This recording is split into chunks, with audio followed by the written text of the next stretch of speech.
Amados, na comunhão da inspiração da palavra de Deus, Deus colocou uma parte em meu coração e desejo passar para os irmãos. Tudo do tempo da congregação. Um ponto de reflexão. Quem orava entre 1985 e 1995? Mudam-se os tempos, os governos e até a consciência coletiva. E às vezes nos deixamos levar pelos novos tempos e nos modernizamos. Falo aqui não da tecnologia essencial que necessitamos no nosso dia a dia, mas das coisas que amortecem e matam a consciência. Mas uma coisa permanece, é a prova de tempo. É imutável, que são as lembranças que Deus colocou em nossos corações. Alguém orou na casa da irmã Exaltina, na freguesia do Ó, na época da Assembleia, quando se reuniam irmãos da Europa e oravam, homens e mulheres consagrados a Deus. Até altas horas da madrugada, alguém viu pessoalmente o Silas testemunhando, o Cabo Borges testemunhando, o Fernando de Bauru testemunhando, o Elmo cabeleireiro do Orlando, da região da freguesia do Ó, da Marinete que profetizava tocando violão, da casa do Washington e da Kelly, onde os irmãos iam orar depois dos cultos gloriosos na Vila Ré. Alguém mais antigo de caminho teve a oportunidade que eu não tive de congregar em Sarapuri dos Antunes quando o irmão Ezequiel ainda atendia os cultos. Alguém congregou com o Edson do Morro do Índio em Santo Amaro, ou teve a oportunidade de congregar com o Fernando da Vila Remo quando aquele lugar era o céu aberto. Alguém conheceu o Valtinho, que era companheiro do Edson do Morro do Índio e foi caseiro do Jardim São Bernardo? Quem orou no funeral da sua mãe e Deus ressuscitou ela no meio do funeral? Alguém ouviu falar da irmã Maria Antônia de Votorantim, que tinha o esôfago fechado e não podia se alimentar ou tomar água e vivia pela fé? Alguém ouviu falar do irmão Francisco da Vila Remo, que Deus ressuscitou dentro do necrotério? A enfermeira desmaiou, um paralítico levantou da cadeira de rodas e saiu correndo, chamaram o médico e ele veio e falou: seu Francisco, o que está acontecendo? O senhor está morto. E o irmão respondeu: morto está você no seu pecado. Quem lembra do Getúlio de Araraquara? Tinha mais de 5 atestados de óbito. Em uma das vezes que tiraram a liberdade dele, o demônio pegou alguém dentro da igreja e ninguém conseguia expulsar. O irmão Getúlio estava sentado lá atrás e sentado mesmo falou: demônio! E o espírito parou de manifestar na mesma hora, sendo que ninguém conseguia segurá-lo. O irmão Getúlio, tomado de Deus, sem levantar, pular ou gritar, simplesmente falou: vá embora. O espírito saiu e os mesmos irmãos que haviam acabado de tirar a liberdade do irmão Getúlio devolveram a liberdade na mesma hora. Alguém orou com a irmã Iracema de Jundiaí, ou congregou com o irmão Gilberto do Belforrim, em Perus, que lá de cima do púlpito conversava em línguas com os irmãos que estavam lá embaixo.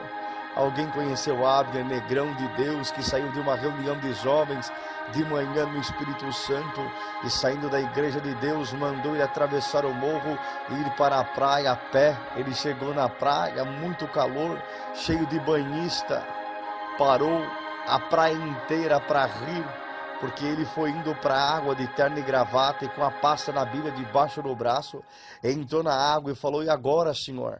E uma voz disse para ele: entra na água e pula 3 ondas. Ele pulou 2 ondas e quando ele foi pular a terceira, perdeu o equilíbrio e caiu de cabeça dentro da água, saiu todo molhado, todo mundo rindo. Aí ele parou na frente de 3 mulheres, estavam sentados na esteira e falou: agora dá para vocês voltarem para a igreja? E uma delas respondeu: agora dá sim para voltarmos para a igreja, porque eu sou organista, ela é auxiliar e a outra é examinadora, estamos as 3 paradas. E eu falei para elas e combinamos que só voltaria para a igreja se Deus mandasse um crente de terno e gravata entrar dentro da praia, mergulhar e depois viesse falar conosco. Aí saiu o irmão andando e as 3 atrás enrolado em sua toalha. Fala a verdade, é o poder de Deus. Que saudade, não existe mais o lugar. Outro dia passei lá, tudo tinha mudado. O restaurante do irmão Cláudio da freguesia do Ó ficava na Galeria 7 de Abril, no centro de São Paulo. Era o nosso quartel-general. O Cabo Borges almoçava lá. O Hamilton da Pedreira, que hoje é cooperador de jovens do Gleba. O do Darcy do Salzeda, que já era cooperador. Os irmãos de Osasco, tantos amigos. O Tecão, quando vinha de Assis. O Devilso, diácono do Grande Aviana. O Luiz do Santa Terezinha, em Pirituba, já passou por lá. Era o nosso quartel-general. Esquecíamos que era um restaurante. As mesas vizinhas tinham que se conformar em ouvir as maravilhas. Quantos amigos fizemos, como era contagiante. Quantas viagens foram combinadas ali. Quantos cultos o Silas, que morreu no acidente de avião, passava por lá. O Serginho, o Abner, tanto quanto amamos. Mas nem sabemos ou lembramos o nome, mas eram cúmplices da mesma alegria e na mesma comunhão, sem contar também que a comida era boa, era de qualidade. E o Valtinho de Paraguaçu, da Comum do Djalma, cooperador de jovens, era um moço que antes de Deus chamar, ele era travesti, se vestia como mulher, tomava hormônio feminino. Os pais dele eram crentes e um dia o Walter estava na avenida fazendo ponto, como se dizem. Ouviu uma voz dizendo, sai daqui, olhou para o lado e não viu ninguém. Ficou parado e a voz gritou, sai daqui. Ele saiu correndo, quase caindo porque estava com um sapato feminino de salto alto. Quando ele passou na frente de uma congregação, a voz falou, entra aí. Ele falou, eu não vou entrar. E a voz gritou, entra aí. Ele subiu as escadas e ficou parado diante do átrio. Veio uma porteira e falou, senta ali, filha, o lugar das mulheres ali. Ele gritou, eu não sou mulher. E ficou de pé até o final do culto. Quando chegou em casa, reuniu as roupas femininas, os cosméticos e as pinturas, e jogou tudo nos pés da sua mãe. E falou, a partir de hoje não preciso disso, porque você é um servo de Deus. A mãe virou e falou, como você diz que vai ser um servo de Deus com cabelo desse tamanho? Ele respondeu, mãe, Deus começou a obra pelos meus pés e vai terminar pelos meus cabelos. Se batizou quando tinha uma semana de batizado, bateu à noite na porta do quarto dos seus pais e disse, mãe, Deus mandou te avisar para arrumar sua casa, porque dentro de uma semana ele vai vir te recolher. O pai riu e falou, uma semana apenas de batizado e já virou falso profeta. E ele disse, o que Deus me mandou falar, eu falei. Uma semana depois veio o Senhor a recolher sua mãe. O Djalma do Paraguaçu amava ele e dava toda a liberdade. Um dia Deus deu a palavra para o Valtinho. No meio da palavra ele falou, para você saber que é Deus que está aqui, ele vai expulsar um espírito de dentro desta igreja. E na mesma hora uma mulher caiu endemoniada lá atrás. O Valtinho chamou o irmão Djalma. O irmão Djalma subiu no púlpito. O Valtinho foi lá atrás, pôs a mão na cabeça da mulher, expulsou o espírito. Depois voltou o Djalma descendo do púlpito e ele subiu e continuou exortando a mesma palavra, da mesma virtude. Que saudade, meu Deus.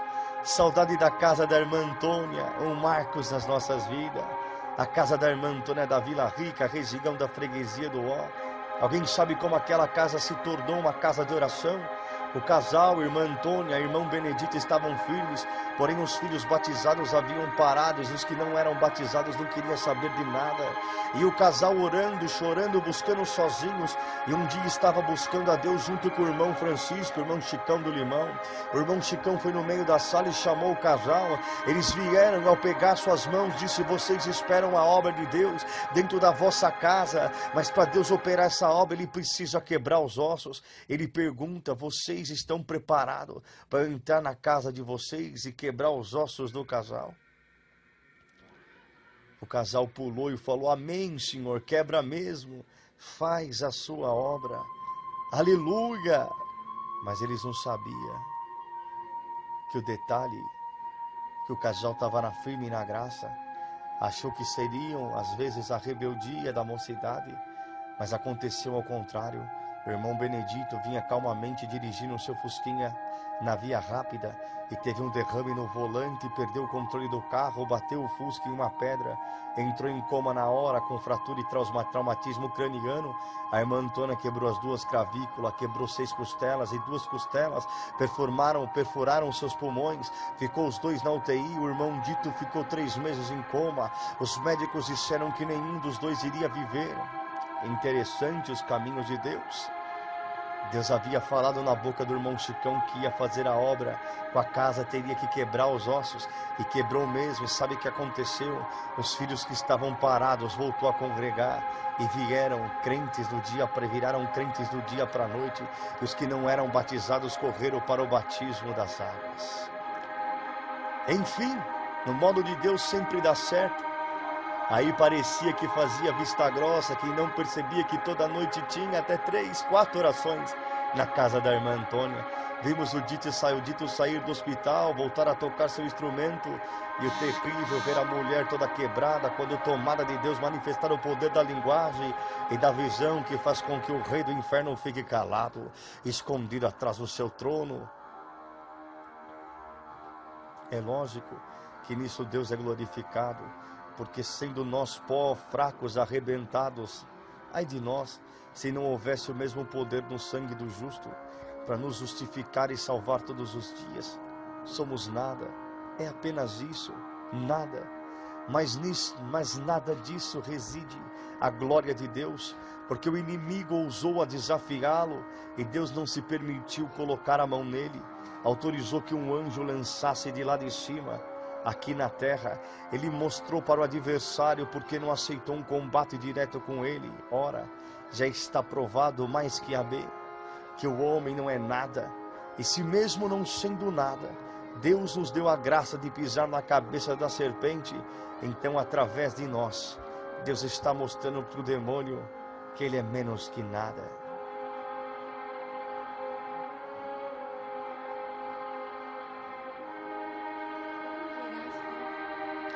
Despedida de solteiro do irmão Cabo Borges, da reunião da mocidade na central de Carapicuíba, o irmão Hermelindo de Cabriúva atendendo. Quem estava lá não vai esquecer, nem quando estiver no céu. A igreja lotada, corredores, átrios, galeria, janela, não dava para se mexer, músicos tocando de pé no corredor. O Silas testemunhou, meu Deus, contou a obra do Maciel, mais 2, parecia que ia dar infarto de tanta visitação. O Serginho também testemunhou, e aí veio o massacre. Hermelindo mandando Borges contar tudo, ele contou. A manifestação de Deus em nós era uma mistura de riso, de grito, de choro, de lágrima. Aquilo já era uma amostra do que será no céu. Chegou a hora da palavra, o irmão Hermelindo falava, a mocidade fica na comunhão, porque Deus me revelou a palavra, que eu acho meio estranha para ler numa reunião de mocidade, mas nós vamos fazer o que Deus mandar, vamos fazer a parte que fala do endemoniado de Gadareno. E leu a palavra. Quando terminou de ler, ficou alguns segundos parado, calado, e falou, mocidade, eu lembrei de uma coisa agora. Uma noite eu estava orando de madrugada, e meu pai que está aqui hoje falou para mim, Hermelindo, um dia eu vou te revelar uma palavra numa reunião de mocidade, e você vai achar que essa palavra é meio estranha, mas pede para a mocidade ficar na comunhão, porque eu vou fazer uma obra. Então, mocidade, a palavra é essa, o endemoniado de Gadareno, e Deus não vai falar muita coisa não, ele já mandou um trator aqui dentro, a mocidade é de cima da galeria, segura alguém que for cair desde cima, porque hoje vai cair muito espírito nessa igreja, porque a palavra de Deus é essa, demônio, sai da minha igreja agora. Não ouvi mais palavra, mas sim um grito de dentro da igreja, o povo pulando, glorificando, a gente olhava para um lado, olhava para o outro, e os espíritos iam caindo. Teve gente que viu o moço descer as escadarias, se arrastando como cobre, segurava quem podia para não cair da galeria. Mesmo se o Hermelino quisesse pregar, não existia amplificador ou microfone que aguentaria. Então ele só ficava sorrindo, manifestando e mandando beijo para o letreiro, em nome do Senhor Jesus. Não aguentávamos mais a presença do Senhor. Hermelindo pediu para vir orar uma menina de 5 anos de idade com voz de anjo, que orou no microfone do púlpito com a sabedoria de um ancião, com o peso de um apóstolo, com o peso de um crente fiel e convertido. Sinceramente, eu acho que nesse culto eu morri e nasci de novo. E essas não dá para esquecer. Então não dá para esquecer. Um dia fui com o Fernando de Bauru, que atende agora em Assis, na casa da irmã Abigail da freguesia. Estávamos orando com a família, o dono da casa estava na maior virtude do mundo, glória a Deus, aleluia. Aí Deus tomou o Fernando e falou, glória a Deus, aleluia. Tem crente que parece tatu, anda com a gordura escondida debaixo do casco. Quando o servo de Deus vem orar aqui, o irmão fala, glória a Deus e aleluia. Mas quando o servo de Deus não está aqui, com essa mão você bateu na serva, com esse pé você chutou ela, e com essa boca você blasfemou, de que eu falei na boca dela, e por isso eu te diz, Deus, com essa mão você nunca mais bate em ninguém, com esse pé você nunca mais chuta ninguém, com essa boca nunca mais vai blasfemar. E aconteceu que passou alguns dias, Deus 3 derrames seguidos no irmão, travou a perna, travou o braço, entortou a boca, não conseguia mais falar, só falava sílabas por sílaba. Glória ao nome do Senhor. Depois disso o Fernando ficou com remorso de ver o homem naquela situação e trouxe o irmão Expedito sem contar nada para ver se Deus revogava a sentença na boca dele. Vieram na casa e quando o irmão Expedito passou pelo batente e viu sentado no sofá, olhou para ele e disse, isto que eu te fiz ainda é pouco pelo que você fez com a minha serva. Aí pronto, o homem foi chamado para revogar a sentença, mas deixou uma sentença maior ainda. Aí passou uns dias, servo de Deus foi internado e estávamos orando na Vila Rica, na casa da irmã Antônia. A irmã Iracema de Tapetininga pregou para a irmã Abigail, aquele que não está aqui Deus não quer mais e nem o inferno quer, de onde ele está não volta nunca mais. E o servo de Deus já saiu do hospital entubado no algodão, vestido de terno com as mãos cruzadas e todo enfeitado com cravos de margarida. A irmã Abigail, Deus já recolheu mais os filhos dela, o irmão Claudinei, cooperador de jovens em Santa Amaro, o genro do irmão Zezé, ancião da Vila Castelo. São tudo histórias e feitos que o Senhor fez na nossa vida. São apenas lembranças que ficou marcada na trajetória da nossa história. Lembranças que são saudades, que são revertidas em comunhão e virtude. Para todos esses mártires da graça, mártires do nosso atual, profetas do Senhor que fizeram parte das décadas de 85, 95, muitos deles já não estão mais no nosso meio, mas aqueles que permanecem firmes na comunhão, escondidos, isolados, sentem mesmo esta revelação que estamos sentindo agora, a palavra de Deus revelada com o Espírito Santo.